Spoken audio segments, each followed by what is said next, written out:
Renee Romeo of reneeromeo.com, and you're here today for Basement Bar Ideas, wet bar kitchenette in particular. So you notice next to me, I really do have a beautiful bar here, all built in with a beautiful stonework, but it's not very functional, so looks can be deceiving sometimes. This bar actually needs to be ripped out completely and something else needs to go in its place. So what I'm doing is I'm building a peninsula out from the wall behind me, and I'll be installing a sink for my wet bar. I'm installing a dishwasher so I have help cleaning up after any party, and I'm also installing an oven. And I'm also taking the opportunity to partner with Crown Granite. They're supplying all of the ready-to-assemble cabinetry that I'm using in this project. Please check them out if you're in the Metro Detroit area. And I'm also partnering with a company called Lamps Plus. They're going to highlight all of the beautiful stonework that I'm putting back onto the peninsula and supplying a gorgeous chandelier for my dining space that's going to make this space beautiful, bright, and gorgeous. The first thing I'm going to do is start with the granite top. Now I have a utility knife here. It might be a little difficult to get in on this side, but I'm going to start cutting all of the silicone all the way around the edges that I can reach, and then try to gently get this off so I can use it again in the future.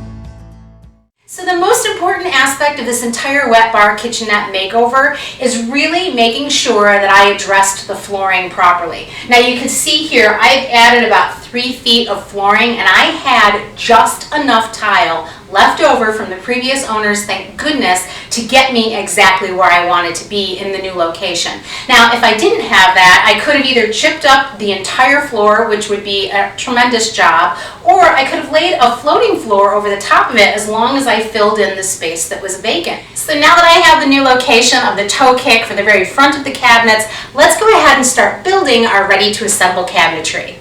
I have some wood glue, I have a rubber mallet, I have a cordless drill with a Phillips head drill bit and a tiny little drill bit for pilot holes. So one of the things I love about this ready-to-assemble cabinetry is that some of the hardware is already installed by the factory. So it comes just like this. We just need to install all the little clips that go into them. So the clips are just little 45-degree angles. They have a couple of little dimples, and the dimples get inserted into these little pieces that are already attached. So you're going to repeat this process on all the brackets that you see, including this piece that forms the underside of the cabinet. So this is the back of the cabinet. We're starting with this, and you can notice it because it has 6 areas here where we're eventually going to be installing the soft closed drawer glides. But for now, we're locating the very top of it. It's the smooth side. It's the one without the tongue.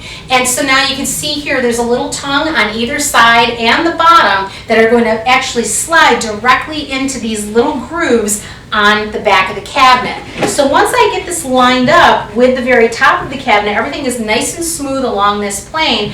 I can see here that there are pre-drilled holes directly from the factory. I'm going to take a couple little screws and get this attached.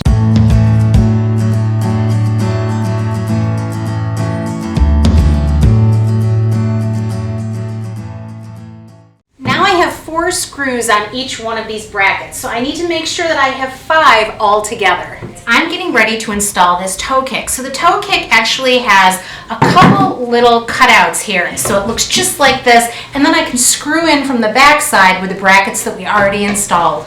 Now I'm getting ready to install the faceplate of the unit, and you can see I'm going to have 3 drawers here inserted into each one of these spaces, and the back side here has 3 grooves on it along with some pre-drilled holes. So those 3 grooves actually get lined up with the face of each one of these pieces of wood, and really the most important thing to note here is that everything should line up along your top edge. As you can see, I haven't used a drop of glue so far. The brackets are super strong. This unit is really, really sturdy. But just to beef it up a little bit more, we're going to add a little bit more strength with 90-degree angles like this. They're being inserted into each one of the four corners on the interior of this cabinet. So what I love about soft close drawer glides is that you don't see any of the hardware from the side of the drawer. Everything is hidden on the inside. So let me show you how this system works. The soft close drawer glide is installed on the right hand side, and there's a hook here that hooks into the back of the drawer that we'll be building in just a minute. But this actually, when you push it shut, there's a plastic piece in the back that we're also going to install. This is going to allow for the drawer to move right to left and align it exactly where it needs to be. So there are two holes here. This is a plastic piece. This thing slides back and forth easily, so it needs to be pressed into the two holes and then screwed into place. Then we'll get our left hand drawer glide, and you can see there's an open space here. This open space slides into this open area underneath here.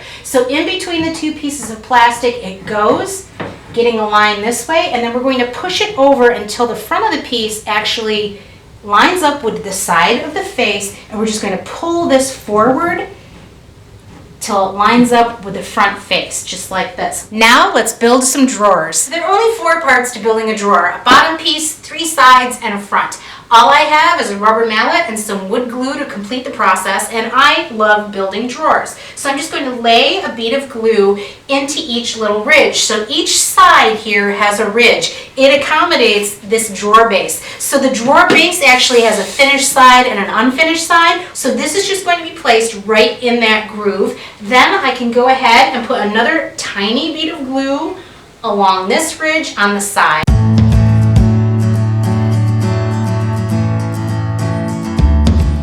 So I'm aligning these little V pieces with these little V pieces, but they have to go in from the side. So you're just going to go ahead and slide these in, making sure that you're also at the same time aligning the bottom of the drawer with that ridge all the way across the bottom edge. And then just check all 4 corners and make sure that everything is still aligned. Now that everything feels really good all the way around, we're flipping this upside down because we need to attach hardware to make that soft close drawer system work. So these are the releases for the drawer, and basically what you do is anytime you need to take your drawer out, you're simply going to move one of these levers left and right, press them together, and that way you can actually remove the drawer anytime you need to. It releases it from the track. So one gets attached to the left side, the other gets attached to the right, and they are right and left, so make sure that you have your fingers pointing toward the center of the drawer. And you're just going to install these with a couple of screws. So the bottom of the drawer actually has 2 openings here, and they accommodate the tracks. So we're just going to set this right side up, and we're going to set it directly onto the track system. And I'm just going to push it until it makes contact with this hook on both sides. Then I'm going to push it all the way in, making sure it's well seated, pull it out, and then push it in and see if it works. And it's perfect. So because we're installing a wet bar in this peninsula, we actually need a sink base. So I'm assembling the sink base now. Basically, it's just 2 stationary drawers and a big box. So we're going to go through this the same way we did the drawer base, only this time it's a lot easier. So I still need to install the 45-degree brackets with the divots into the factory installed pieces with a mallet. So the bottom panel gets slid onto the back panel first. So what we're going to do is just slide this right in place, making sure that everything's aligned right to left.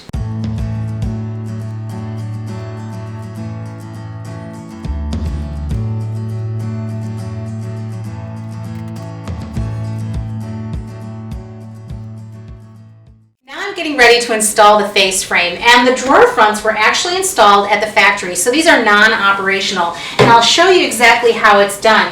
They're on little clips, so if I ever wanted to add a tilt-out drawer or something for sponges or little accessories, I could do that in the future really easily just by popping this out. But you can see it's the same construction as the last cabinet, so we've got a little indentation here all the way around. It's going to mate up with the very front face of the cabinet. And now I'm installing 90-degree brackets in each interior corner just to strengthen this cabinet. Now here's the beautiful door front. We're going to be working on the back side, so make sure that you place this on something soft. So I have a couple of clear door bumpers. They're going into these pre-drilled holes right from the factory, just like that. I'm going to take a couple of soft closed door hinges and place them directly in these holes. And then I'll just attach it with 2 screws each. So what I've done here is I've just taken the hinge and I've wrapped it around that face frame. And then I've taken a tape measure and I've measured from this drawer front down 3/8 of an inch. And the reason why I did that is because that's the location of the cabinet on the other side here. Everything's going to line up perfectly horizontal across the entire peninsula. So now that I have this located, I can push the door up to that 3/8 of an inch mark and then pre-drill. And now I have soft closed doors.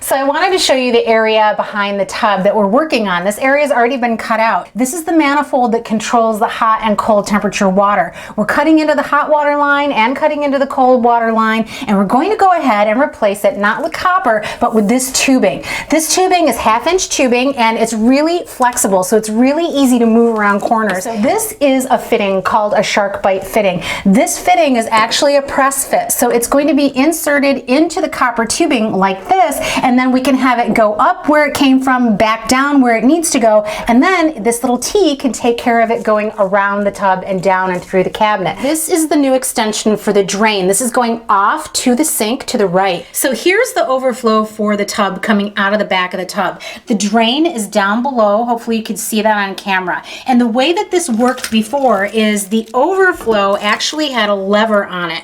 So this would be on the front side of the tub, and it has a little dangling hook with a stopper at the bottom. So that stopper actually went directly in front of the pipe that's down there at the bottom. If you had that rod in there, there's no way that you could actually insert this and have it work properly. So what we've done is we've just blocked off this top on the top side. It's just a plain plate, and we've put in a pop-up drain in the tub instead. So this now becomes clear for us to put a T in, tee off, and go to the drain for the sink. And so this is where the cabinet is going to sit. So we've just put a mock-up here, so everything is going to come out, and this is going to go directly to the sink, and then this little extension is going to go off to the dishwasher. So the dishwasher and the sink are going to drain into here with a trap. You need a trap, and then go off into this direction. It's going to have a slight pitch, so everything pitches down and over toward this corner and in through here.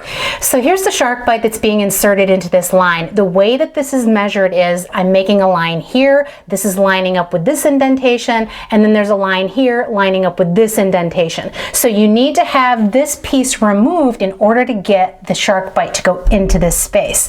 Now this is a pipe cutter for a tight space, and this is the way that you attach it. So here's my line. There's a blade here. I'm just lining it up with that line, and I'm taking this little adjuster and I'm just screwing it nice and tight. So every turn that you make on the pipe, you're going to tighten it. This shark bite is already installed. There's a little play in it when it's done, so don't worry about that. It's not going to be nice and tight. It's going to be able to flex around, so that way you can attach your piping. I'm going to show you how this one goes. So the T is going to come off this way, and you can see this little plastic piece is going to slide directly inside the copper pipe, just like this. It's easier to slide it in on the bottom like this, and you can see it's seated. So you could feel you can't push it anymore. Now you're not going to have as much flexibility in this manifold area as you are with this copper piping. So there is some play here, and I'm just going to maneuver it around, getting it to seat in and push it all the way down into place. Just like that. So this is well seated as well. And because the shark bites are able to move around easily, you can easily insert this shark bite tubing directly into this area and then move it in place where you need it. So it's really situated well. I can run it down and clamp it to a 2x4 in the wall. Now I'm prepping the sink base. I have a 3-inch spacer here that I'm attaching to the side. So it's held on here with 2 clamps just to give me a hand, and I'm just going to drill through the frame into the spacer to hold it in place. Now the water lines are running through this opening, I'm going to go ahead and install 2 2x4s on the back side of this cabinet so that we can put the cabinet in place. So I have a line here that marks the front of the cabinet, a line here that marks the back of the cabinet. They're both plumb, and I have a stud here that I'm going to attach 2 2x4s to. So this is going to make it really nice and strong. And if you remember, I have that 3-inch spacer on the front of the cabinet. I need to make that 3-inch space up on the back of the cabinet as well. So before I attach the cabinet to the wall, I need to drill 3 holes, 1 for the drain line and 2 for the water lines. And we're using a drill bit like this, so this is going to drill a 2.5-inch hole. It's going to give us a little room around that drain pipe so we can wiggle it up or down depending on where it needs to go. Now I'm drilling holes underneath the cabinet so that way I can run electricity over to the dishwasher and the oven. So before the cabinet was slid into place, I've also attached a 2x4 to this stud on the wall here.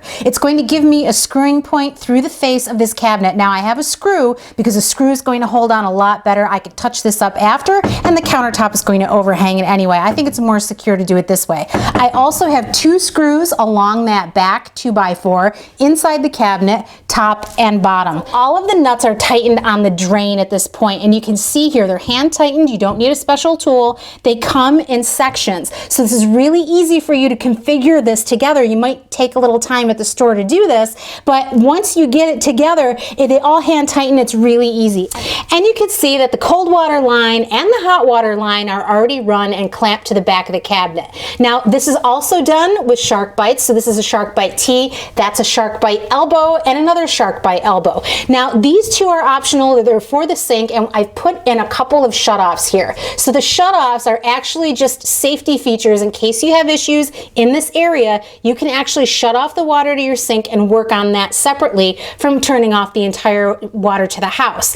This shutoff is actually operating the dishwasher. So there's a separate line that comes down from this. It runs through the cabinet and over to the dishwasher. Eventually, the dishwasher drain is going to be attached to this. Now the shutoffs that I'm using are not shark bite products. They're actually not press fit either. What you need to do is you need a little brass ring. It comes as a kit. So a little brass ring fits inside of this nut. Now you do need a couple wrenches like this in order to get this to tighten. So one is going on one nut and one is going on the other nut, and they're going in opposite directions. So that's the way you tighten one of these little shutoff pieces. So now that this is done, let's move on to installing the rest of the cabinetry and appliances. So it's always great to start out with a sketch like this. It tells you exactly where everything is going to go, and you can keep on track as you're going along. So what I'm doing next is laying out all of the cabinets along that line that I made on the floor, and I'm making sure that all of these are perfectly level with one another. Now the way that I'm going to do that is with wood shims like this. They're tapered, and you really are going to be able to just slide them underneath and adjust them however you need to in order to get this to be perfectly level. And it's really important to have the cabinets level front to back as well so that your countertop lays nice and flat.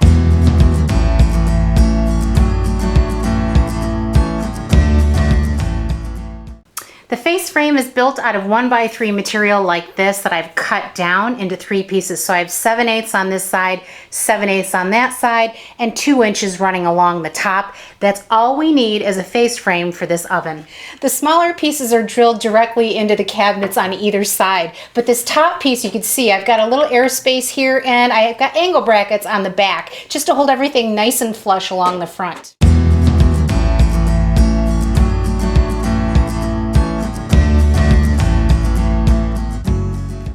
Well, I've been busy since you've seen me last, but I really haven't done all that much. What's been done here is all the wiring is connected. So there's an outlet at the end, there's a dedicated line for the oven, and another dedicated line for the dishwasher. That's really imperative. If you don't know how to do basic wiring, get a book like this. It'll help you out immensely. And the appliances also come with wiring diagrams of their own, so you'll be able to do this job DIY. And if you don't feel comfortable running wiring, make sure that you hire an electrician for that portion of the job. Now I'm going ahead and I'm starting off with the stone. So the stone is going to go from the bottom to the top, and you saw me take it off, and I've cleaned off the back as well as I possibly could. And what I have here is some cement board. So this is a really easy way to apply stone to a surface. You put up cement board, you attach it to the back of the cabinets, and then we're going to mix up some mortar, and we're just going to simply adhere that directly to the cement board.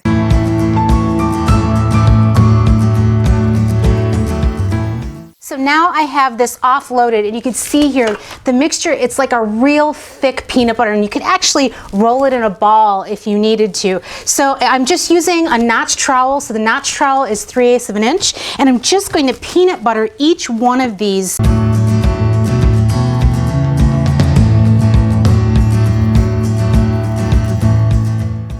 To lay out all of the trim work on the back side of this peninsula. It's going to be quick, it's going to be easy, and I'm just using some stock materials to get this done. And this is the stock wood that I'm using. So this is a 2-inch profile by 1/2 inch, and it's an MDF piece. Then I have a piece of pine, and that's the profile that I'm using. It really complements the doors on the cabinets behind it really well. My brad nailer is outfitted with 1 1/4 inch brad nails, and I have everything clamped in place nice and level.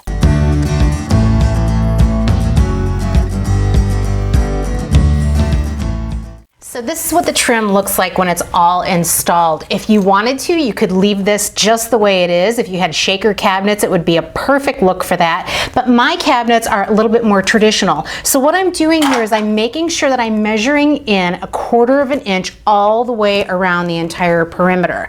Now, that's going to get me my location for the actual trim molding. So it's going to go right in here. I know all of my cuts are 45-degree angles, and the pieces that go in the center are cut on 45s, and they're just going to lay straight in here just like that. The front face of the peninsula is all primed, and I have the countertop laying on top of the peninsula. So let me show you what I'm doing with that.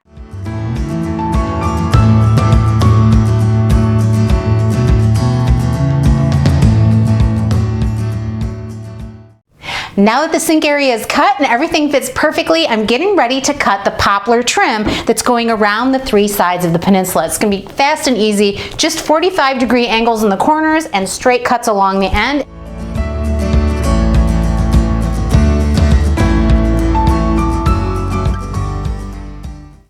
Now I'm getting ready to mix up the glaze coat. I'll have this available on my website as well if you'd like to purchase this for yourself. But we're going to put a beautiful high gloss finish on top of this birch plywood. We're going to make it look like the granite that's right over here behind it. So you really just need a few things to get started. You need to have the room temperature at 72 degrees. You also need to have a relatively dust-free environment. So while you're doing this process, make sure that nothing else is going on in the area. Otherwise, you might get some dust particles on your finish and really ruin it. It's a part A, part B mixture. You pour one side into the other, you mix it, and you do need a timer for this because it needs to be precise. And you also need to be very precise about your measurements. So grab a bucket like this. You're going to make sure that each bucket is containing the exact same amount of mixture. Otherwise, it won't cure right and it'll remain tacky.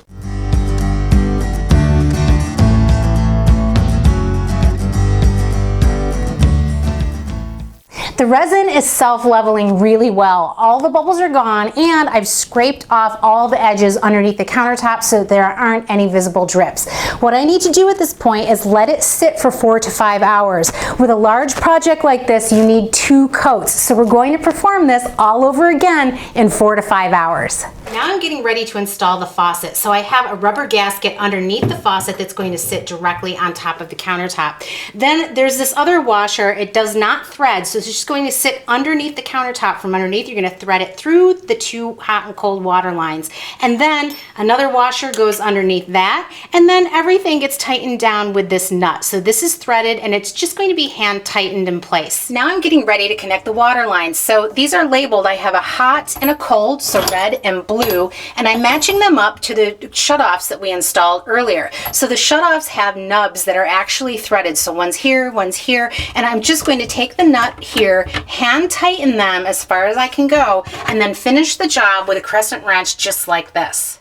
And here's the assembly for the sink. It's all hand tightened. There are directions for this. And then here's my drain for the dishwasher that's going directly into this pipe and trap as well.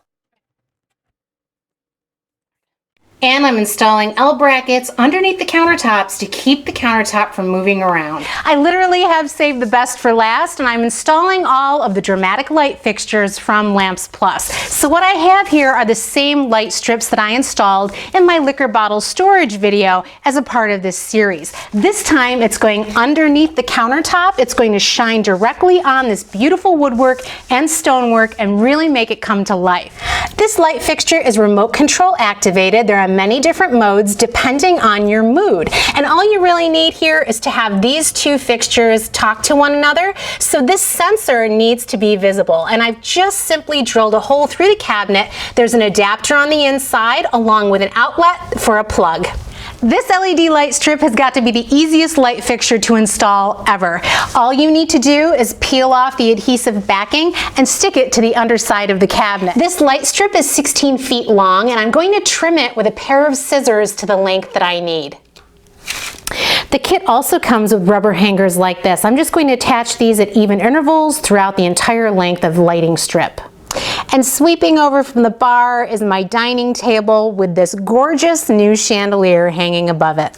What I love about this chandelier are the gorgeous crystal prisms. It creates such dramatic lighting. I have LED bulbs in here that I can dim to almost any mood. And what I also love about it is the classic styling, because a chandelier like this belongs in almost any style home.